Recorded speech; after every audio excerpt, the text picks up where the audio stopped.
let me be clear that the preference of the business community would be that no legislation be passed regarding the obligation of employers and property owners to permit employees and others having business on their property to bring loaded handguns or weapons onto their property if the property owner elects to restrict such access.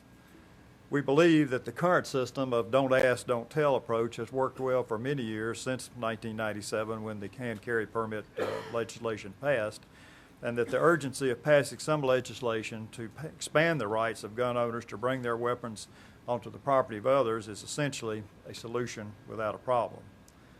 Alternatively, we believe that a bill which was developed between representatives of the business community and several members of the House of Representatives after several months of work would provide a compromise solution which would be acceptable to the business community and would also protect the rights of gun owners in the state.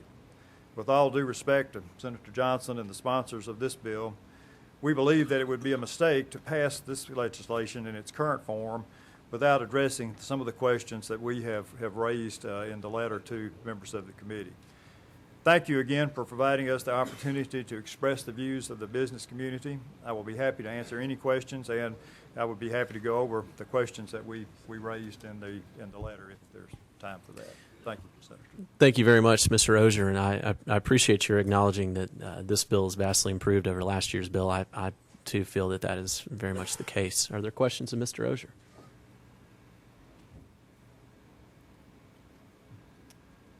Seeing none, we will, oh, I'm sorry, Senator Ford. Thank you, Mr. Chairman. Hi there. Senator. I was very interested to know that you were speaking on behalf of some of the larger businesses and smaller ones as well here in the state of Tennessee and their position on this. Is it any way, Senator Johnson, that we could put it off maybe till next week to see if we can answer these questions that they presented to us and make them satisfied? And because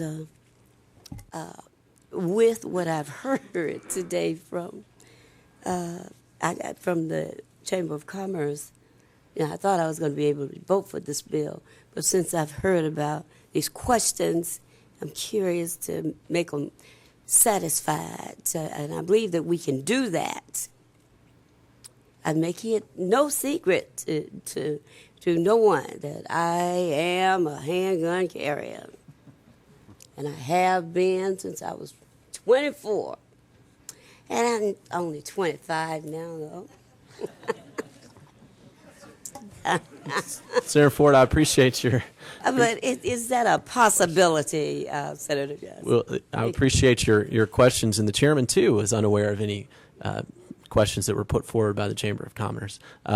Chairman Johnson. Thank you, Mr. Chairman, and Senator Ford, thank you very much. As you know, I'm very honored and proud to be carrying this bill on behalf of the Lieutenant Governor, Speaker Ramsey. He feels very, very passionate about it. I know that Speaker Ramsey has had some in-depth conversations with members of the business community, and quite frankly, Mr. Chairman, I think I'm safe in saying that the Lieutenant Governor is where the Lieutenant Governor is, and I share those sentiments with it. As you know, this committee spent a tremendous amount of time last year on this very issue and did a remarkable job of vetting and hearing and contemplating, and at the end no legislation was passed.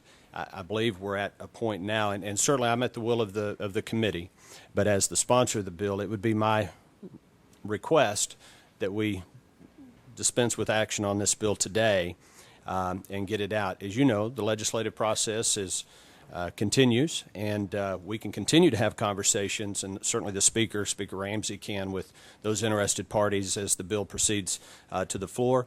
The House has yet to take action yet, but those are the directions I was giving from the prime sponsor, the Lieutenant Governor.